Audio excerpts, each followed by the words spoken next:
మాకైతే ఇంట్లో వాళ్ళకంటే బయట వాళ్ళ భయమే ఎక్కువ. వేసుకుంటే ఏమనుకుంటారో అని. ఈ భయంతోనే నేను కూడా కొన్ని రోజులు డ్రెస్సెస్‌ని స్కిప్ చేసేసాను. కొంతమంది మనం వేసుకునే డ్రెస్‌ని బట్టే మన క్యారెక్టర్ డిసైడ్ చేసేస్తారు. మనం ఎలాంటి వాళ్ళము అనేది వాళ్ళకి అనవసరం. కానీ డ్రెస్ వేసుకుంటే అదేదో పెద్ద తప్పు చేసినట్టు వేలెత్తి మరీ చూపిస్తారు. ఇంకో విచిత్రం ఏంటంటే ఆ వేలెత్తి చూపించిన వాళ్ళ ఇంట్లోనే కూతుర్లు, కోడలు కూడా అవే డ్రెస్సులు మెయింటైన్ చేస్తారు. కానీ వాళ్ళు మాత్రం చాలా మంచోళ్ళు.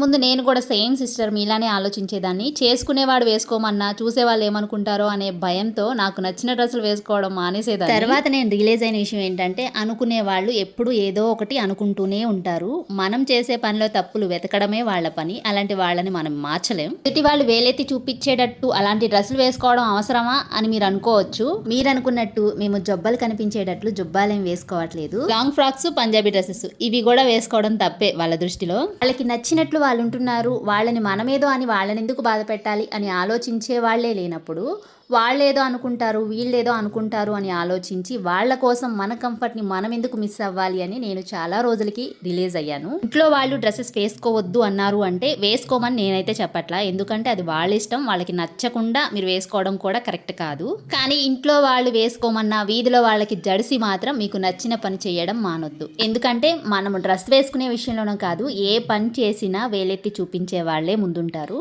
వాళ్ళకి భయపడితే మనం ఏ విషయంలో కూడా ముందుకు వెళ్ళలేం, అక్కడే ఆగిపోతాం. కాబట్టి అనేవాళ్ళు అనుకుంటూనే ఉంటారు. మనం చేసే పని మనం చేసుకుంటూ పోవాలి.